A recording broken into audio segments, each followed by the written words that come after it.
Meus nobres amigos, saudação de paz para todos. Quem tem o prazer de vos falar mais uma vez é o seu amigo e irmão em Cristo, Pastor Dari Cunha. Estaremos mais uma vez comentando uma lição de suma importância para a nossa vida ministerial e também cotidiana sobre este quarto trimestre que está sendo comentada pelo nosso amigo Pastor Osiel Gomes, com o tema O Governo Divino em Mãos Humanas. E nós estaremos aqui comentando a quarta lição desse trimestre, que será ministrada dia 27 de outubro de 2019. Desde já eu quero louvar a Deus pela vida de cada um dos companheiros e amigos e amigas que têm nos acompanhado e tem aí se inscrito no canal. Desde já eu quero te pedir que você deixe aquele joinha, né? E para você que está novo aqui no canal, se inscreva no canal. Inscreva no canal, deixe o seu like, seu joinha e também acione o sininho para que todas as vezes que nós postarmos, você possa estar nos acompanhando e também estar ajudando aí a divulgar, compartilhando estes vídeos. Nós vamos ver aqui, amados irmãos, nesta quarta lição, o tema é degeneração da liderança cristã. O texto áureo está baseado em 1 Samuel, capítulo de número 2, o versículo de número 23, que diz assim: E disse-lhes, por que fazeis tais coisas? Porque ouço de todo este povo os vossos malefícios. Verdade prática: evitamos o pecado a todo custo, pois a sua prática nos leva a mais baixo nível espiritual e moral. Nós temos aí, amados irmãos, a leitura bíblica em classe, que está situada em 1 Samuel, capítulo 2, versículo 22 a 25, que diz assim: Era, porém, Eli já muito velho, e ouvia tudo quanto seus filhos faziam a todo Israel, e de como se deitavam com as mulheres que em bandos se ajuntavam à porta da tenda da congregação. E disse-lhes, por que fazeis tais coisas? Porque ouço de todo este povo os vossos malefícios. Não, filhos meus, porque não é boa fama esta que ouço. Fazeis transgredir o povo do Senhor. Pecando o homem contra o homem, os juízes o julgarão. Pecando, porém, o homem contra o Senhor, quem rogará por ele? Mas não ouviram a voz de seu pai, porque o Senhor os queria matar. Então veio o Senhor e ali esteve, e chamou-o como uns das outras vezes. Está lá em 1 Samuel capítulo 3, versículo 10 ao 14. Samuel, Samuel, e disse-lhe, fala, porque o teu servo ouve. E disse o Senhor a Samuel, eis que eu vou fazer uma coisa em Israel, a qual todo o que ouvir lhe tinirão ambas as orelhas. Naquele mesmo dia suscitarei contra ele tudo quanto tenho falado contra a sua casa. Começá-lo-ei e acabá-lo-ei. Porque eu já lhe fiz saber que julgarei a sua casa para sempre, pela iniquidade que ele bem conhecia, porque fazendo-se os seus filhos execráveis, não os repreendeu. Portanto, jurei à casa de Eli que nunca mais será expiada a iniquidade da casa de Eli com sacrifício, nem com oferta de manjares. Então está aí essa lição que traz para nós uma lição muito importante para nós colocarmos em prática na nossa vida. Nós temos aqui 3 pontos importantes e o ponto também que é o objetivo geral da lição. O objetivo geral da lição é conscientizar-nos que evitar o pecado a todo custo e viver uma vida santa. O primeiro ponto aí que nós vamos ver de destaque na lição é a degeneração dos filhos de Eli. Segundo, a sentença do juízo de Deus. Terceiro, mostrar as consequências do pecado. Nós vemos aqui na leitura bíblica em classe que Eli já era muito velho. E aqui, amados irmãos, nós podemos tirar uma lição, né? Eli era muito velho, mas no seu ofício, ele era um velho sacerdote ou era um sacerdote velho? O que somos? Um crente velho ou um velho crente? Então nós precisamos já pontuar essas coisas. Portanto, nós podemos até chegar a uma idade bem avançada, chegarmos aí a ser velhos, porém devemos continuar crentes, né? De uma forma que nós não venhamos a, de maneira nenhuma, deixarmos de confiar em Deus e de andar nos teus santos caminhos. Quando nós olhamos para o nosso textuário, nós vemos aí que a fama da pessoa, ela consegue se espalhar rapidamente. O próprio Eli falou sobre a fama dos seus filhos, né? E nós vamos ver também no versículo de número 22 que nós lemos, que nós temos a tendência de não aceitarmos aquilo que as pessoas falam de nossos filhos. É poucas pessoas que têm coragem de observar o que os filhos estão fazendo em relação àquilo que os outros falam. Lógico que hoje nós vivemos em um tempo em que muitos criticam, muitos caluniam, mas nós precisamos entender que nós não podemos de maneira nenhuma deixar com que as coisas andam de conforme nós pensamos ou achamos que deve andar. Devemos colocar tudo naquilo que Deus quer que nós o façamos. Nós precisamos entender qual é a vontade de Deus para conosco. Nós temos aqui a nossa introdução, amados irmãos, e ela traz um ponto importante que diz assim, quando Deus escolhe alguém para executar uma missão, deve este alguém observar rigorosamente a vontade divina. Isso aqui é muito importante para nós, irmãos. Nós precisamos observar rigorosamente a vontade divina. E às vezes nós deixamos a nossa vontade falar mais alto. Há um problema, amados, que nós podemos ver que aconteceu com Moisés, e se não tomarmos cuidado, vai acontecer conosco também, como liderança da igreja na face da terra. Moisés, ele tirou o povo do Egito e ele mesmo não conseguiu, né, entrar na terra de Canaã. Moisés conseguiu tirar o povo e conduzir o povo até a terra prometida, mas ele mesmo ficou de fora.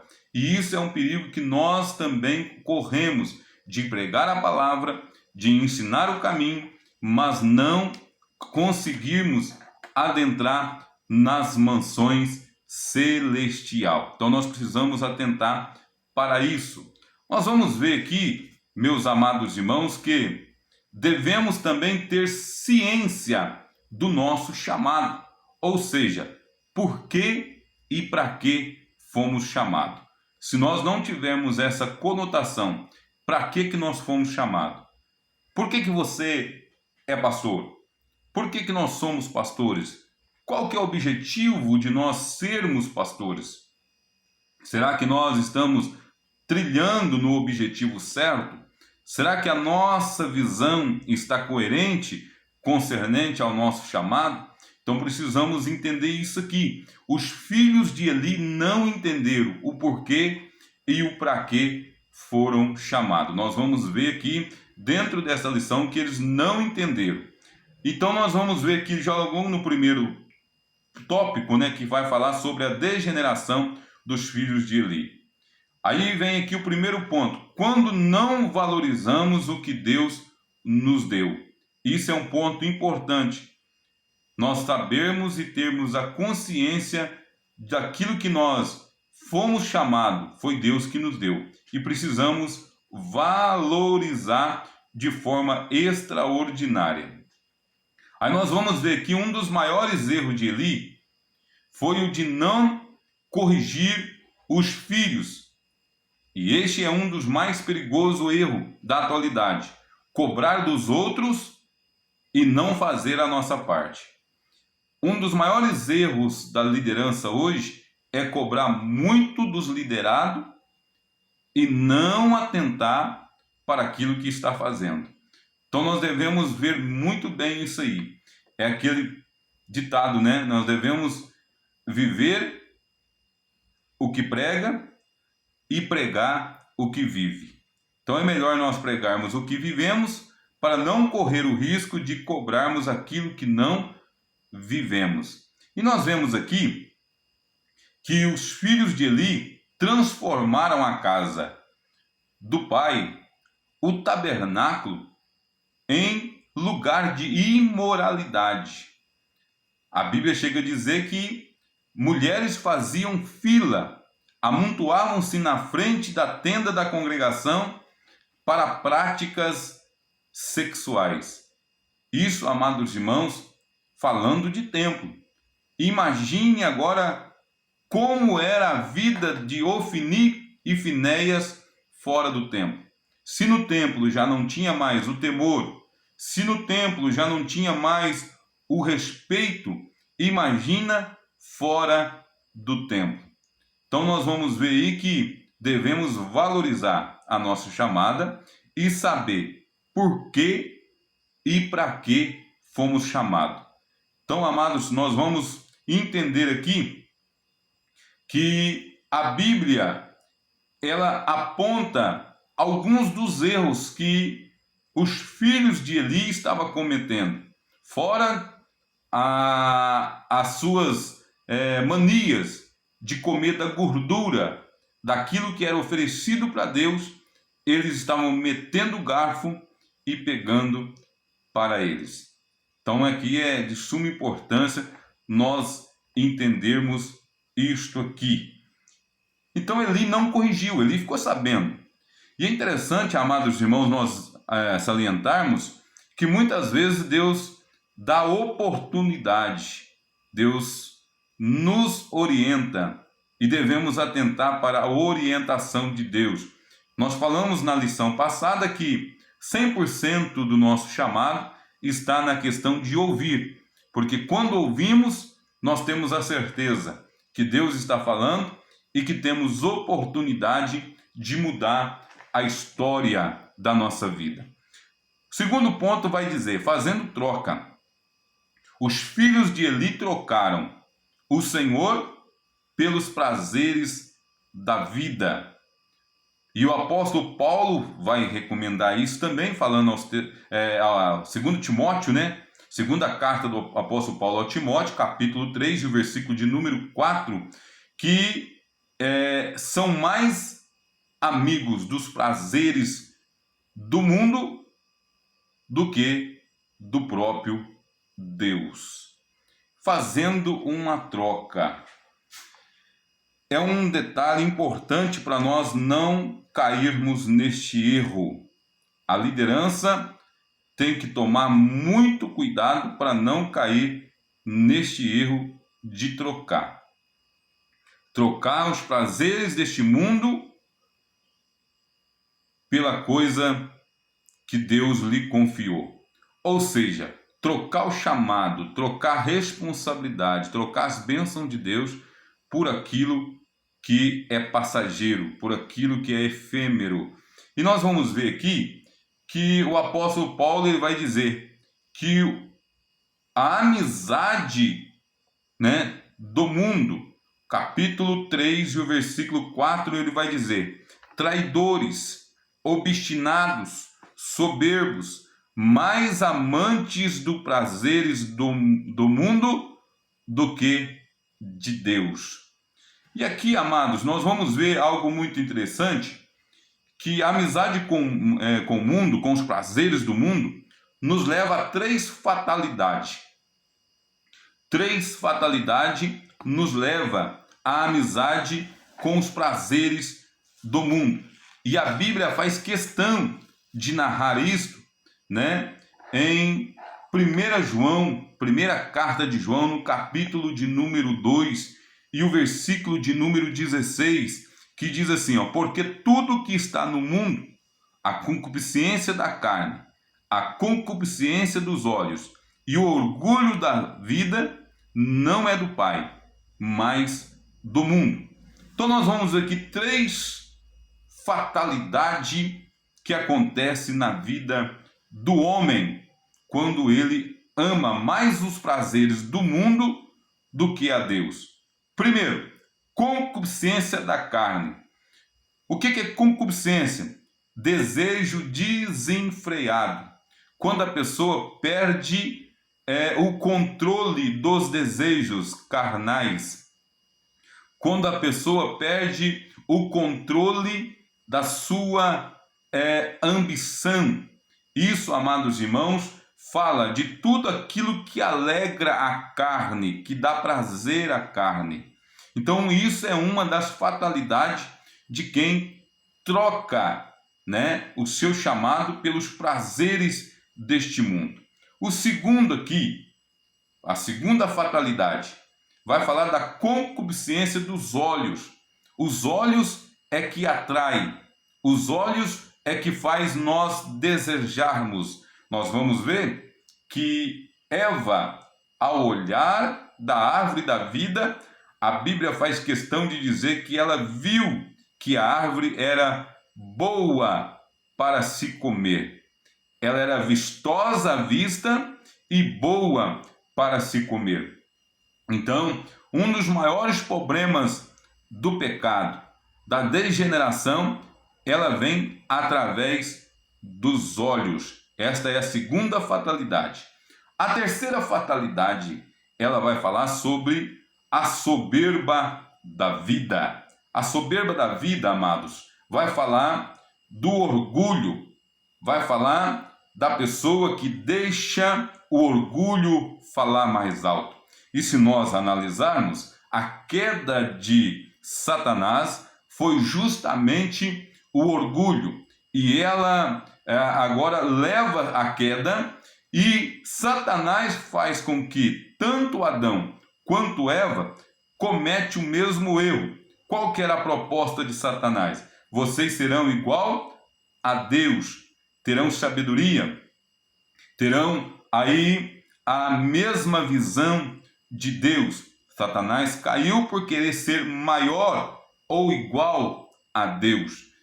Eva também caiu por este chamariz, por este engodo, por esta isca, Então, o orgulho, o que é o orgulho? O orgulho faz com que a pessoa ache que é imbatível, a pessoa acha que é infalível, a pessoa começa a achar que é perfeito, ele não erra, ela não comete falhas, e isso faz com que esta pessoa comece a passar por cima de tudo e de todos, achando que não tem falhas. Foi uma das características de Satanás. Ele era perfeito, até que o dia que achou-se iniquidade nele. Então nós nunca podemos deixar que isso venha fazer parte da nossa vida, do nosso coração, acharmos que somos perfeitos.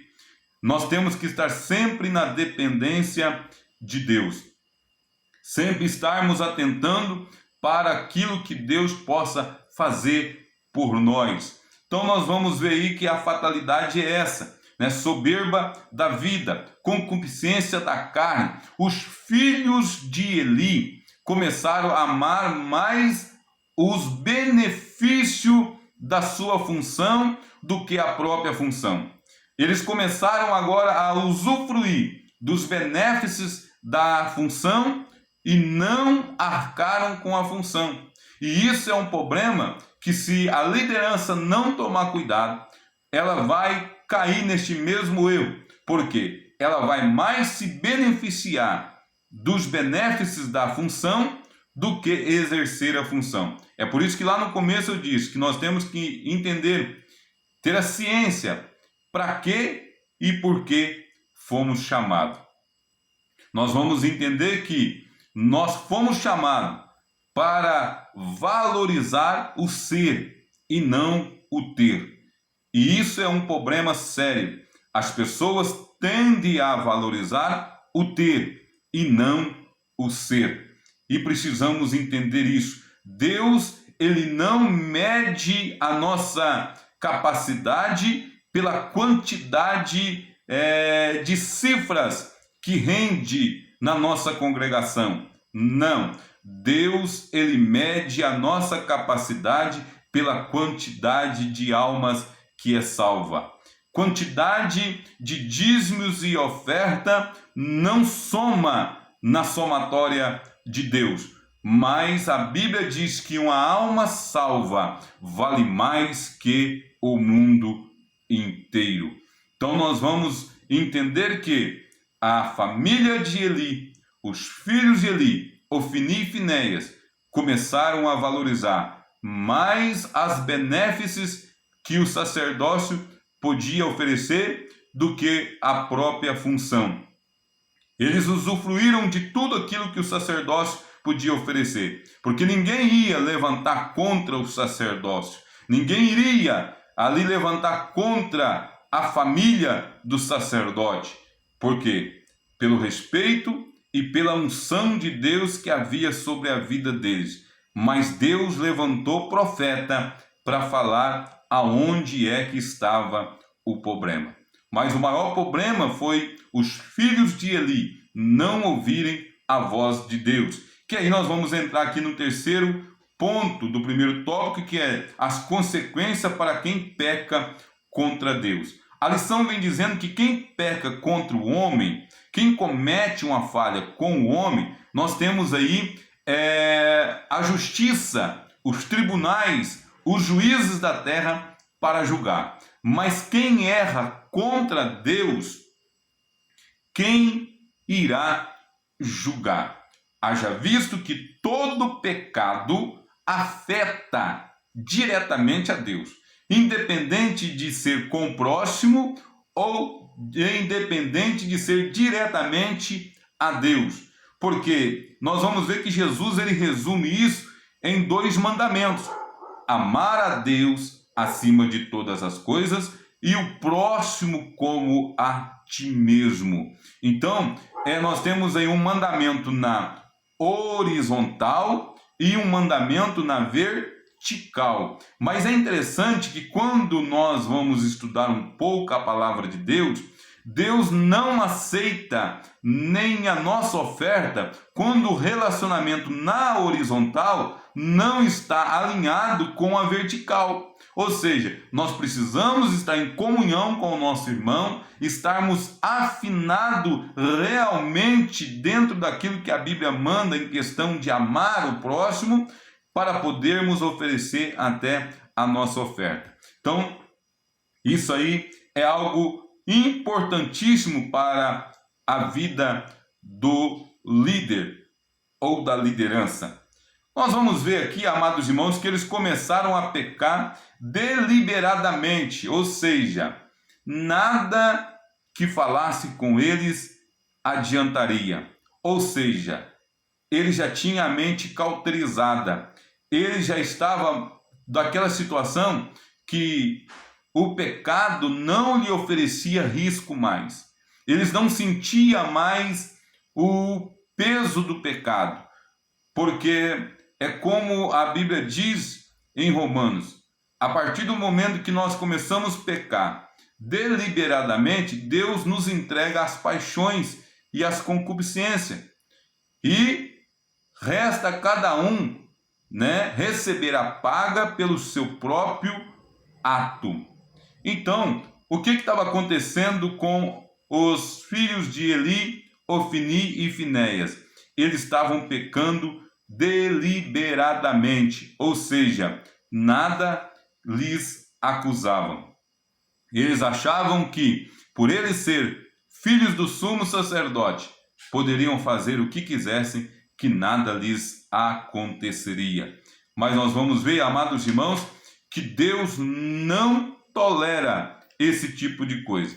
O apóstolo Paulo fala que aqueles que exercem liderança, a cobrança é maior. Tiago também fala que Deus não tem por inocente aqueles que ocupam posição de liderança. Então nós devemos atentar para isso.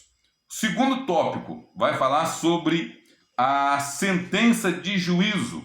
Aí nós vamos ver aqui, amados irmãos, primeira coisa que nós vamos aprender aqui é que a experiência profética de Samuel.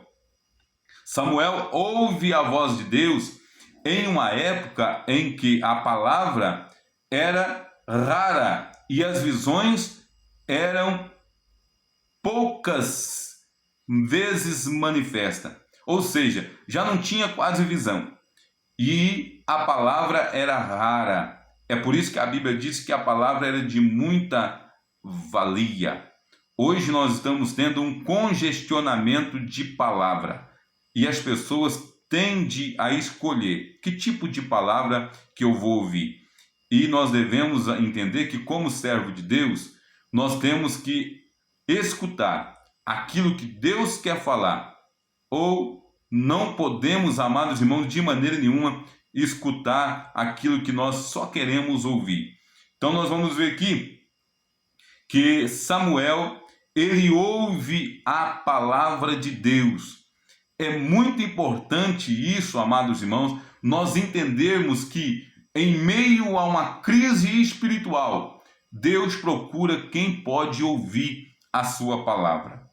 Deus procura quem pode ouvir a sua voz.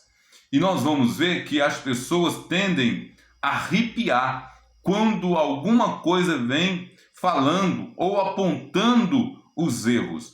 É muito fácil nós identificarmos crentes ou liderança com o espírito de Saul. Saul, quando foi confrontado pelos seus erros, ao invés de humilhar e pedir perdão para Deus, ele justificou os seus erros. Começou a explicar por que ele tinha feito aquilo ou por que ele tinha feito tal ação.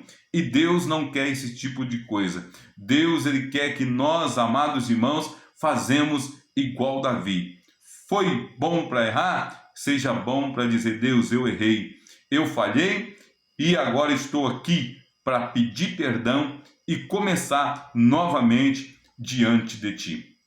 Então isso é interessante. Aí nós vamos ver aqui, né? O segundo ponto, a sentença é pronunciada. Ou seja, agora, amados irmãos, tem uma sentença proclamada. E Deus, ele usa um profeta desconhecido para falar com Samuel. Está lá em 1 Samuel, capítulo 2, e o versículo de número 31. Mas parece que não surgiu efeito. Então Deus agora comunica com uma criança essa que estava sendo ensinada e estava crescendo dentro do templo. E a Bíblia diz que quando Deus chama Samuel,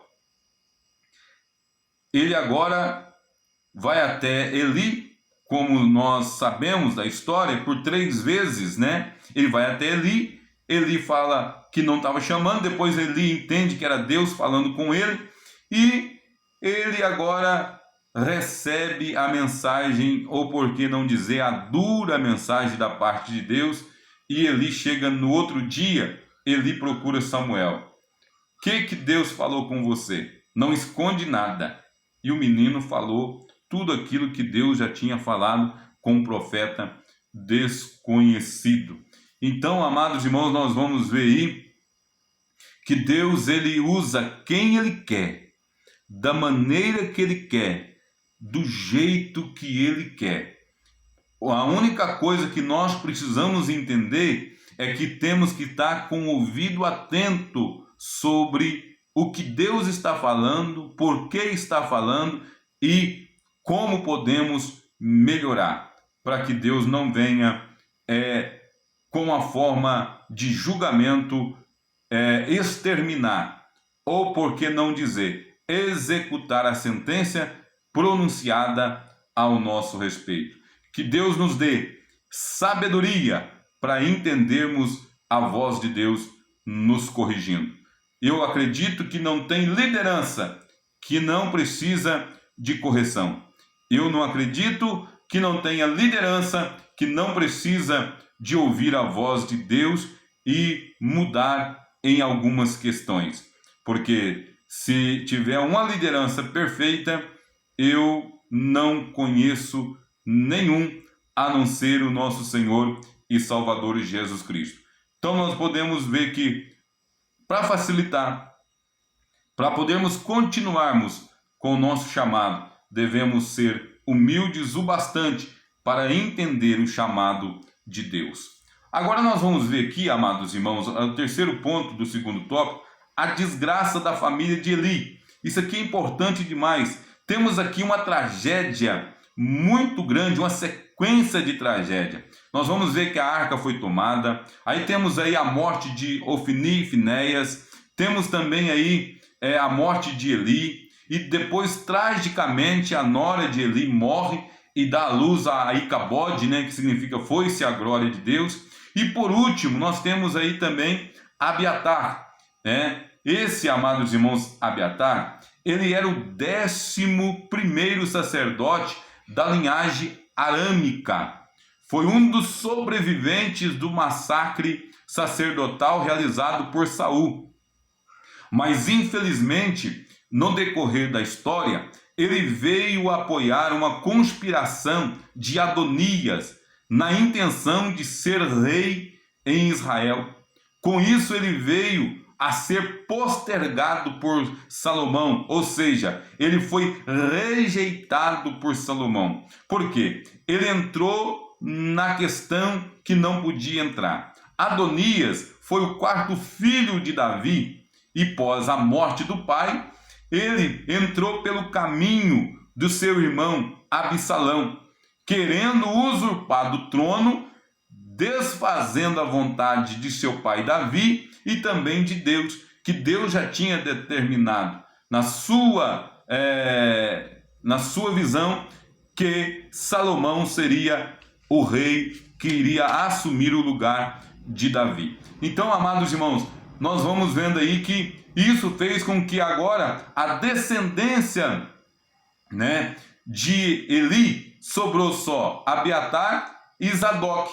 E Zadok, ele continuou fiel ao rei, continuou fiel a Deus, e ele conseguiu dar sequência aí à linhagem arâmica, Que Deus possa também nos dar essa visão de conseguir chegar aí num final de ministério, mas debaixo da graça de Deus.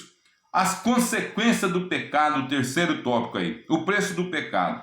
O pecado sempre traz consequência, e isso nós vamos ver aí, lá logo no começo, vamos falar aqui um pouco mais além.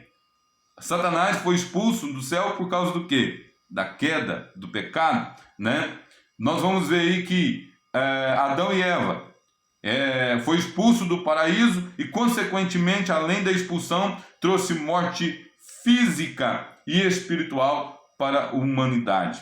Acã, devido ao pecado de Acã, a sua família perderam a vida. Ananias e Safira mentiram ao Espírito Santo e foram mortos. Então nós vamos ver aí que o pecado traz consequências drásticas para a nossa vida. Depois nós temos aqui também os